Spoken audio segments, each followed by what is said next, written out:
आप देख रहे हैं इंडिया टाउन न्यूज, भारत की बात।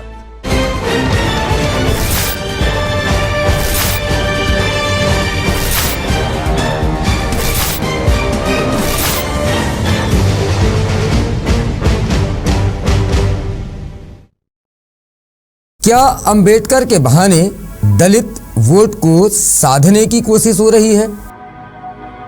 क्यों देश में अंबेडकर और संविधान के नाम पर घमासान मचा हुआ है? क्या कांग्रेस इस सुनहरे मौके को पूरी तरह से भुनाने में लगी हुई है? क्या सपा एमवाई के साथ दलित वोट बैंक पर सेंध मारना चाहती है? और क्या बहुजन समाज पार्टी भी बाबा साहब के अपमान के नाम पर खुद को रिलॉन्च करने की तैयारी में है? और सबसे बड़ा सवाल यह है कि क्या अंबेडकर के अपमान को लेकर भाजपा पूरी तरह से बैकफुट पर है? नमस्कार, वंदन। आप देख रहे हैं भारत की बात और मैं हूं आपके साथ मयंक तिवारी। आज बात करते हैं कि दलितों का असल मसीहा कौन? राजनीतिक दलों के लिए दलित वोट बैंक शुरू से ही सत्ता बटोरने का साधन रहा है। हकीकत में दलितों की दयनीय हालत को बदलने की बजाय राजनीतिक दल ऐसा कोई मौका नहीं छोड़ना चाहते जिससे यह साबित कर सकें कि वे ही दलितों के असली या असल मसीहा हैं। यही वजह है कि संसद में अंबेडकर को लेकर जोरदार हंगामा बरपा रहा। विपक्षी दल दलित वोट बैंक को भाजपा से अपनी तरफ आकर्षित करने के लिए अंबेडकर के जरिए पुरजोर कोशिश में जुटे हुए हैं। लोकसभा में भाजपा गठबंधन के हाथों लगातार तीसरी बार पराजय झेल चुके विपक्षी दल केंद्रीय गृह मंत्री अमित शाह के इस्तीफे की मांग से हार की क्षतिपूर्ति करना चाहते हैं। असलियत में इन दलों को ना अंबेडकर के उसूलों की परवाह है और ना ही दलितों के हितों की। संविधान पर संसद में चल रही बहस के दौरान गृह मंत्री अमित शाह ने अपने भाषण के दौरान कहा था कि आजकल अंबेडकर का नाम लेना फैशन बन गया है। उन्होंने कहा कि अंबेडकर अंबेडकर अंबेडकर अंबेडकर इतना नाम अगर भगवान का लेते तो 7 जन्मों तक स्वर्ग मिल जाता। अमित शाह के पूरे भाषण के एक अंश को लेकर विपक्ष ने शाह के इस्तीफे की मांग करते हुए संसद की कार्यवाही ठप कर दी। विपक्ष के हाथ तो मानो सुनहरा मौका लग गया। प्रधानमंत्री नरेंद्र मोदी भी अमित भाई शाह के बचाव में पीछे नहीं रहे। मोदी के भाषण के बारे में उन्होंने लंबा पोस्ट किया। बाबा साहब भीमराव अंबेडकर और संविधान को लेकर दिल्ली से लेकर लखनऊ तक विधानसभा तक हंगामा देखने को मिला। संसद में बीजेपी और कांग्रेस सांसदों के विरोध प्रदर्शन और धक्का मुक्की के साथ लखनऊ विधानसभा में सपा कार्यकर्ताओं का विरोध इतना बढ़ गया कि सदन स्थगित करना पड़ा। देश की सत्ता पर लंबे समय तक काबिज रही कांग्रेस के लंबे शासन के पीछे सवर्ण, दलित और मुस्लिम वोटों का गणित वजह माना जाता है।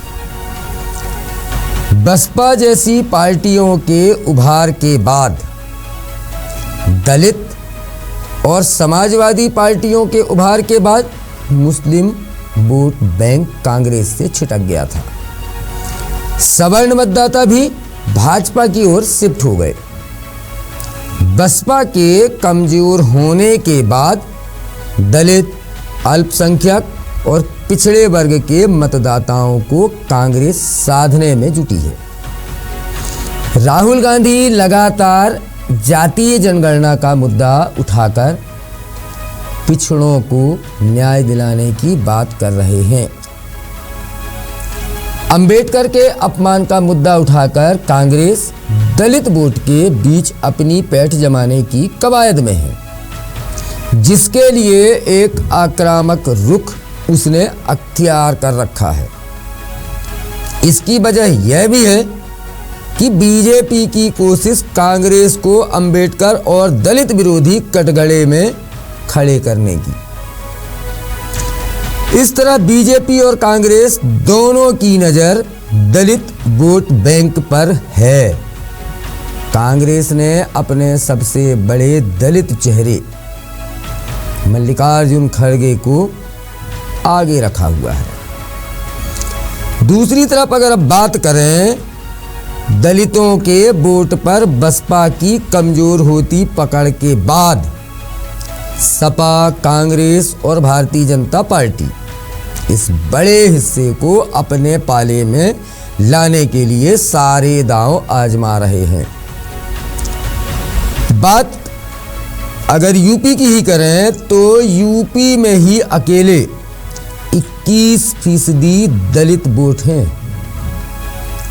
और राज्य की 180 के करीब विधानसभा सीटों पर दलित मतदाता निर्णायक है। ऐसे में संविधान के बाद बाबा साहेब पर इतना सियासी घमासान देखने को मिल रहा है। हरियाणा और फिर आपका झारखंड, फिर महाराष्ट्र विधानसभा चुनावों में दलित और आदिवासी वोटों का जो झुकाव रहा है उसके परिणाम भी चौंकाने वाले रहे, जो नतीजों में साफ देखने को मिला। 2029 लोकसभा चुनाव के पहले यूपी में विधानसभा चुनाव होने हैं 2027 में, जिसे यानी उत्तर प्रदेश विधानसभा चुनाव को लोकसभा विधानसभा का सेमीफाइनल की तरह देखा जाता है। खासकर विपक्षी दल कांग्रेस और समाजवादी पार्टी के लिए तो यह करो या मरो जैसे चुनाव से कम नहीं है।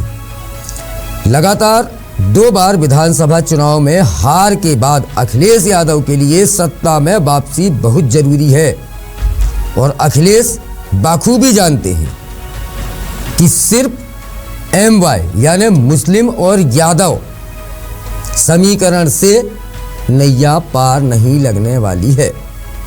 लिहाजा PDA यानी पिछड़ा, दलित और अल्पसंख्यक वोट बड़े पैमाने पर उनके पाले में जब रहेगा तभी हिंदुत्व के मुद्दे को तेज धार दे रहे CM योगी आदित्यनाथ की अगुवाई वाली भारतीय जनता पार्टी के खिलाफ जीत संभव होगी।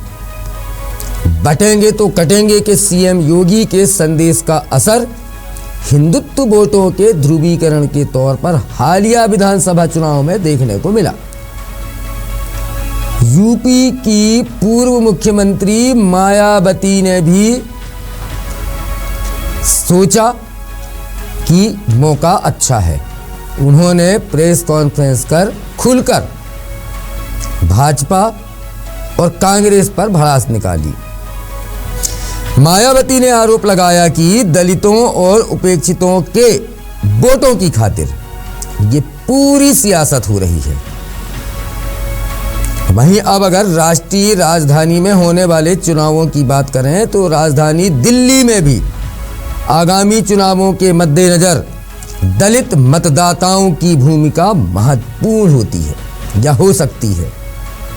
दिल्ली में दलितों की संख्या अच्छी खासी है और उनकी वोटिंग की ताकत चुनाव परिणामों पर असर डाल सकती है। देश के सभी 31 राज्यों और केंद्र शासित प्रदेशों में अनुसूचित जातियां मौजूद हैं, जो कुल मिलाकर 1241 जातीय समूहों में बटी हुई हैं। इस आंकड़े से साफ है कि दलित समुदाय की सियासी ताकत और उनकी वोटिंग का जो महत्व है केवल आरक्षित सीटों तक सीमित नहीं है, बल्कि अन्य कई ऐसी सीटें हैं जहां उनकी भूमिका यानी दलितों की भूमिका काफ़ी निर्णायक हो सकती है। लिहाजा कांग्रेस का अम्बेडकरवादी हो जाना भविष्य को ध्यान में रखकर उठाया गया सोचा समझा कदम प्रतीत होता है। बात आगे करें तो देश भर में दलितों की कुल आबादी करीब 25,09,61,940 है। ये 2011 की जनगणना के मुताबिक देश की कुल आबादी में 24.4% की हिस्सेदारी दलितों की है।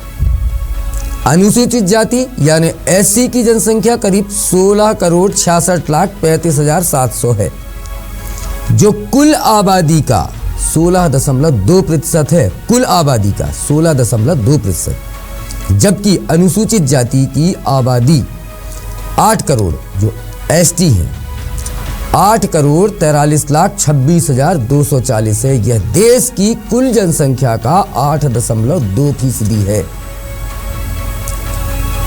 उत्तर प्रदेश, पश्चिम बंगाल, बिहार और आपका तमिलनाडु, इन प्रदेशों में देश के करीब आधे दलित रहते हैं।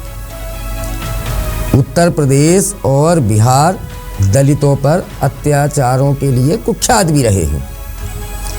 इन दोनों राज्यों में भाजपा से पहले कथित दलित हितैषी कांग्रेस, समाजवादी पार्टी और बहुजन समाज पार्टी की सरकारें रही हैं। वर्ष 2019 के आंकड़ों के मुताबिक केंद्रीय मंत्रालयों के 19 विभागों में कुल 1,23,155 लोग काम करते हैं। इनमें से अनुसूचित जाति के 15.34%, अनुसूचित जनजाति के 6.18% और अन्य पिछड़ा वर्ग के 17.5% लोग कार्यरत हैं। इन आंकड़ों से जाहिर है कि देश के दलित वर्ग का ज़्यादा हिस्सा आज भी सफाई करने और मृत पशुओं से व्यवसाय करने जैसे परंपरागत कार्यों से जीविकोपार्जन करने को मजबूर है। इन आंकड़ों से यह भी स्पष्ट है कि आज़ादी के 77 साल बाद भी राजनीतिक दलों को दलितों की यह हालत दिखाई नहीं दी। अंबेडकर के नाम पर राजनीतिक दल दलितों के बजाय खुद का भला करने में जुटे हुए हैं। कांग्रेस खुद को अंबेडकरवादी साबित करने में जुटी है, तो वहीं मायावती की अगुवाई वाली बहुजन समाज पार्टी ने भी खुद को इसी बहाने रिलॉन्च किया है। मायावती के भतीजे आकाश आनंद ने अपना ताजा बयान में कहा है, एक साथ सभी राजनीतिक प्रतिनिधियों पर उन्होंने निशाना साधते हुए कहा कि पहले गृह मंत्री अमित शाह ने संसद में अंबेडकर जी का जो अपमान किया, फिर राहुल गांधी, प्रियंका गांधी ने हमारी नीली क्रांति को फैशन शो बनाया और उसके बाद अरविंद केजरीवाल ने बाबा साहब की छवि से छेड़छाड़ की। अब अगर मैं सीधे तौर पर बोलूं तो वोट के लिए बाबा साहब के नाम का इस्तेमाल आजकल फैशन बन गया है। भारत की बात में फिलहाल इतना ही। मुझे दीजिए इजाजत। नमस्कार।